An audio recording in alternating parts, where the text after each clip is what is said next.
മന്ത്രി വീണ ജോർജിന് ഇപ്പോൾ കണ്ടകശനിയാണെന്ന് തോന്നുന്നത്, കൊണ്ടേ പോകുമെന്നാണല്ലോ പറയുന്നത്. അതായത് ഈ ഹോസ്പിറ്റൽ തകർന്ന വിവാദവും അതിന് പിന്നാലെ ഉണ്ടായിട്ടുള്ള വിമർശനങ്ങളും എല്ലാം കഴിഞ്ഞപ്പോൾ ഇപ്പോൾ അതാ എയർപോർട്ടിലാണ് ഒരു ഉടക്കുടക്കിയിരിക്കുന്നത്. അത് ഇത്തിരി അക്കിടിയാവുകയും ചെയ്തു. എന്താ ശരിക്കും സംഭവം? പ്രിയൻ, അതായത് ഈ ദുബായിൽ നിന്ന് വന്നത് ആരോഗ്യമന്ത്രിയാണെന്ന് അവിടുത്തെ ഇരുന്ന് സ്കാനർ പരിശോധിക്കുന്ന ബീഹാറിക്ക് മനസ്സിലായില്ല. അവർക്കറിയില്ലല്ലോ ഇത് ആരോഗ്യമന്ത്രിയാണെന്നോ വീണ ജോർജ് ആണെന്നോ പണ്ട് വാർത്ത വായിച്ചാണെന്നോ ഒന്നും അവർക്കറിയില്ല. അപ്പോൾ മന്ത്രിക്ക് ഇത് പിടിച്ചില്ല, അയാൾ ആരാന്നൊക്കെ ചോദിച്ചപ്പോൾ. അപ്പോൾ വെല്ലുവിളിയും വീരവാദവുമായി വിറപ്പിക്കാൻ നോക്കി അയാളെ. പക്ഷേ അയാൾ വിട്ടുകൊടുത്തില്ല. ആ ബാഗ് അങ്ങ് കൊടുത്തു. അവസാനം പരിശോധിക്കാൻ പോയപ്പോൾ ബാഗ് നിങ്ങളങ്ങ് എടുത്തോളാൻ പറഞ്ഞു, ബാഗ് കൊടുത്തോളാൻ പറഞ്ഞു. അപ്പം അത് കഴിഞ്ഞിട്ട് ബാഗ് എൻ്റെ ഓഫീസിൽ നിന്ന് വന്ന് എടുത്തോളാമെന്ന് വീരവാദം മുഴക്കിയിട്ട് അങ്ങ് പോയി. ബീഹാർ മൈൻഡ് ചെയ്തില്ല. അവസാനം ബാഗ് അവിടെ തന്നെ ഇരുന്ന് ഇവിടുന്ന് മന്ത്രിയുടെ ഓഫീസിൽ നിന്ന് ആളിൽ നിന്ന് ബാഗ് എടുത്തു.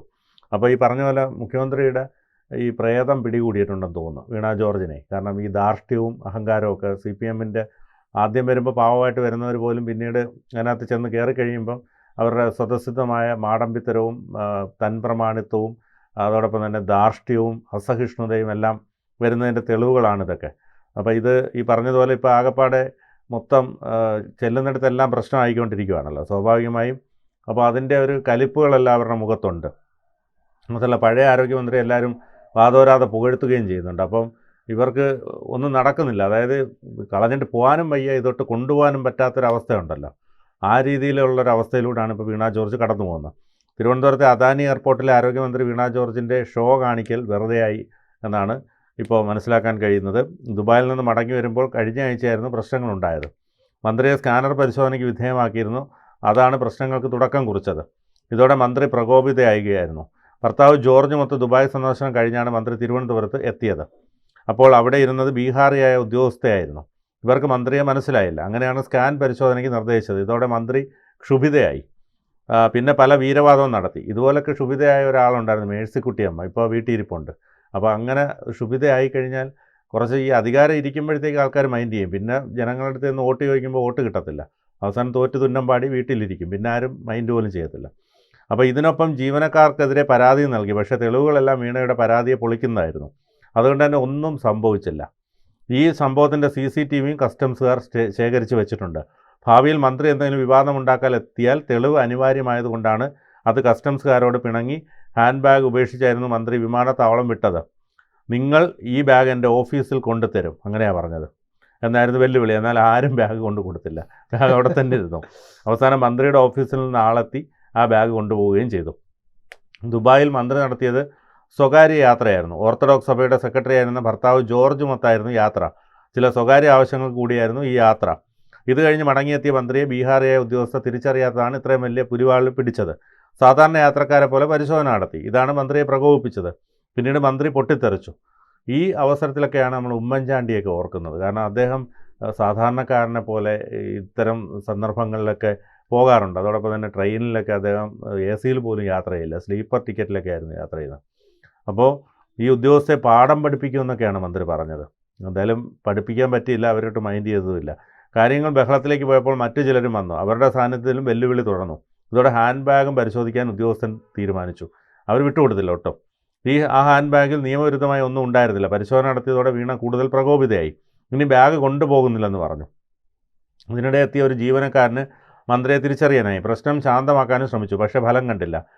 സോറി അടക്കം പറയാനും മന്ത്രിയെ അനുനയിപ്പിക്കാനുള്ള ശ്രമമൊന്നും അവിടെ വിജയിച്ചില്ല. കാണിച്ചു തരാമെന്ന് ഭീഷണിയാണ് ഉയർത്തിയത്. ഇതോടെ സമ്മർദ്ദത്തിലായ ജീവനക്കാർ മേൽ ഉദ്യോഗസ്ഥരെ ബന്ധപ്പെട്ട് നടന്നതെല്ലാം വിശദീകരിച്ചു. ഇതോടെ നിയമം പാലിക്കുന്ന ആരെയും കസ്റ്റംസ് കൈവിടില്ലെന്ന സന്ദേശം ജീവനക്കാർക്ക് കിട്ടി. ഇതിനിടയിലും മന്ത്രി വീണ ജോർജ് ബഹളമുണ്ടാക്കൽ തുടർന്നു. കസ്റ്റംസ് നിയമം അനുസരിച്ച് ബാഗ് പരിശോധിക്കാനുള്ള അധികാരമുള്ളവരാണ് വീണയുടെയും ബാഗ് നോക്കിയത്. അതിൽ തെറ്റൊന്നുമില്ല. അതുകൊണ്ട് തന്നെ ഒരു വിധത്തിലുള്ള നടപടികളും ഉണ്ടാകില്ലെന്ന് ഉറപ്പ് ജീവനക്കാർക്ക് മുകളിൽ നിന്ന് കിട്ടി. അങ്ങനെ എല്ലാ അർത്ഥത്തിലും വീണയ്ക്ക് പരിശോധനയ്ക്ക് വിധേയമാകേണ്ടി വന്നു. ദേഹപരിശോധനയും നടത്തി. ഇതിനുശേഷവും വെല്ലുവിളി തുടർന്ന മന്ത്രി ഹാൻഡ് ബാഗ് എടുക്കാതെയാണ് പോയത്. തൻ്റെ ഓഫീസിൽ നിങ്ങൾ കൊണ്ടുവരുമെന്നുള്ള പഞ്ച് ഡയലോഗ് എല്ലാം അവിടെ പൊളിഞ്ഞടുങ്ങി. ആരും ബാഗുമായി മന്ത്രിയുടെ ഓഫീസിൽ ചെന്നതുമില്ല, ഒരു വിളിയും ചെന്നതുമില്ല. ഈ സംഭവത്തിന് ശേഷം 2 ദിവസം കഴിഞ്ഞ് മന്ത്രിയുടെ ഓഫീസിൽ നിന്ന് ആളെത്തി ബാഗ് എടുത്തുകൊണ്ട് പോയി. ആരും കാണാതെ തലയും മുണ്ടിട്ട് ബാഗ് എടുത്തുകൊണ്ട് പോയി. അതിനിടെ കസ്റ്റംസുകാർക്കെതിരെ വീണ ജോർജ് പരാതി ഇപ്പോൾ നൽകിയിട്ടുണ്ട്. CCTV ദൃശ്യങ്ങൾ പരിശോധിച്ച് അതിൽ കഴമ്പില്ലെന്ന് കസ്റ്റംസ് തിരിച്ചറിഞ്ഞു. ഈ സാഹചര്യത്തിലാണ് ഈ വിഷയം വിവാദമാക്കുന്നതിൽ നിന്ന് മന്ത്രി ഓഫീസും പിന്മാറിയതെന്നാണ് സൂചന. ഏതായാലും കേരളത്തിന് മന്ത്രിസഭയ്ക്ക് അപമാനമായി മാറുകയാണ് ഈ ഈ ഒരു വിവാദം തിരുവനന്തപുരം വിമാനത്താവളത്തിൽ. കാരണം എല്ലാവരും നിയമത്തിന് വിധേയരായി പോകേണ്ടതാണ്. ഇപ്പോൾ മുഖ്യമന്ത്രി ആണെങ്കിലും പ്രധാനമന്ത്രി ആണെങ്കിലും ഒക്കെ അവർക്ക് നിയമം ബാധകമാണല്ലോ. അപ്പോൾ ഇതാണ് ഇതിന് സംഭവിച്ചത്. അതായത് വീണ ജോർജ് ഇപ്പോഴും ഡിബേറ്റിന്റെ ഹോട്ട് സീറ്റിൽ ഇരിക്കുകയാണെന്നൊരു വിചാരത്തിലാണ് ജീവിക്കുന്നതെന്നാണ് തോന്നുന്നത്. കാരണം മാധ്യമങ്ങളിലൊക്കെ ഇരിക്കുമ്പോഴത്തേക്ക് ചിലപ്പോൾ തോന്നും നമുക്ക് എല്ലാവരെയൊക്കെ അങ്ങ് വരട്ടാം, ഭരിക്കാം എന്നൊക്കെ തോന്നും. ആ ഇരിക്കുന്ന അവസ്ഥയിൽ നിന്നായിരിക്കും വീണ ജോർജിന് ഇങ്ങനെ തോന്നുന്നത്. ഈ പറയുന്ന എനിക്ക് അധികാരമൊക്കെ കിട്ടിയില്ലേ, പണ്ട് മാധ്യമപ്രവർത്തകരായിട്ട് വലിയ അധികാരമൊന്നുമില്ല, ആൾക്കാരെ വരട്ടാനുള്ളതൊക്കെ ചെറിയ മറ്റേ ഉടായ്പ പരിപാടികളൊക്കെ കാണിച്ചിട്ടുണ്ടായിരിക്കും. പക്ഷെ അതല്ല, അധികാരം കിട്ടി, അപ്പൊ എന്നെ ഇത്തിരി ബഹുമാനിക്കണമല്ലോ. ഈ ചില ആൾക്കാർക്ക് തോന്നുന്നു എനിക്ക് ഇത്തിരി പണമൊക്കെ ആയല്ലോ, ഇനിയിപ്പോ നാട്ടുകാരനെ ബഹുമാനിക്കണമല്ലോ. അത് ബഹുമാനിച്ചില്ല എന്ന് വരുമ്പോഴത്തേക്ക് കുറെ കോപ്രായങ്ങളൊക്കെ അങ്ങനെ പ്രാഞ്ചിയേട്ടന്മാരുണ്ടാകുന്നത്. അതുപോലത്തെ ഒരു വ്യഗ്രതയാണ് ഇപ്പോൾ ഈ മന്ത്രിക്കുണ്ടായിരിക്കുന്നത്. അതുകൊണ്ടാണ് മന്ത്രി ഈ തിരിച്ചിറങ്ങി വന്നപ്പോൾ ആരുടെ അടുത്തെങ്കിലും ഒക്കെ ചൂടാവണമല്ലോ.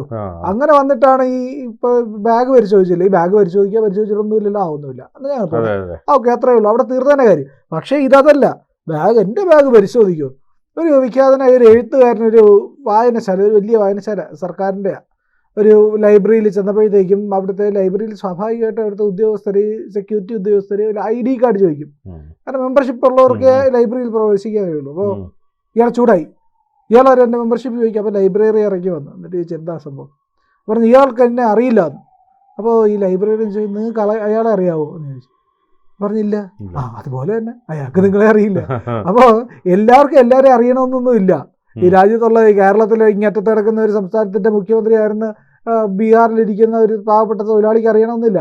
അപ്പോൾ ഈ തൊഴിലാളി സ്നേഹമൊക്കെ പറയുന്നവർ മുതലാളിയേക്കാൾ ധാർഷ്ട്യത്തിലാണ് തൊഴിലാളിയോട് പെരുമാറുന്നത് എന്നുള്ളതും കൂടെ ഉണ്ട്. അപ്പോൾ ഇവരൊക്കെ കമ്മ്യൂണിസ്റ്റ് ആണോ ഇടതുപക്ഷം ആണോ എന്നൊക്കെ ചോദിക്കണം അങ്ങോട്ട്. അതേല്ലേ, ഈ തൊഴിലാളിയോട് എങ്ങനെയാണ് ഇവർ പെരുമാറുന്നത്? ഇവര് മുതലാളിയാ. വീണ ജോർജ് മുതലാളി ആയതുകൊണ്ടാണ് തൊഴിലാളിയോട് ഇങ്ങനെ പെരുമാറുന്നത്. ഇല്ലെങ്കിൽ പരിശോധന കഴിഞ്ഞോ, ഒന്നുമില്ലല്ലോ, നീ വിരുദ്ധമായൊന്നുമില്ലല്ലോ, ഞാൻ പോകുന്നു, ആ സാധനം കൊണ്ട് പോവാ, മര്യാദയ്ക്ക് അതും കൊണ്ട് പോകായിരുന്നല്ലോ. അപ്പൊ ഇത്തരത്തിൽ പെരുമാറാനായിട്ട് താൻ എന്തോ വലിയ ആളാണ്, ജനാധിപത്യത്തിൽ കുറച്ചാളൊക്കെ നിന്ന് കഴിയുമ്പോൾ ജനാധിപത്യം കൊടുക്കുന്ന ചില ഔദാര്യങ്ങളുണ്ട്. ജനാധിപത്യത്തെ പബ്ലിക് സർവന്റ് ആണ്, ഇലക്ടഡ് പബ്ലിക് സർവന്റ്, അതായത് ജനങ്ങളുടെ ജോലിക്കാരി.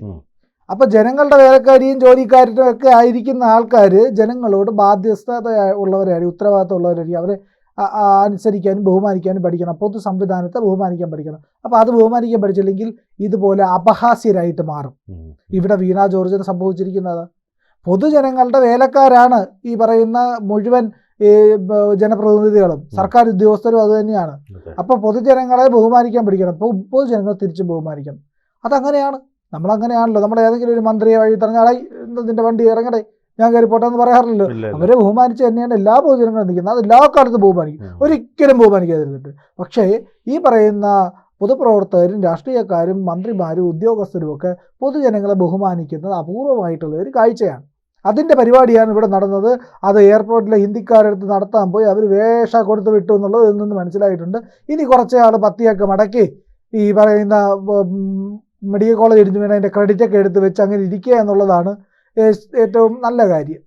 കൂടുതൽ വാർത്തകളും വിശേഷങ്ങളും നിങ്ങളിലേക്ക് എത്താൻ ABC മലയാളം സബ്സ്ക്രൈബ് ചെയ്യുക, ബെൽ ബട്ടണും അമർത്തുക.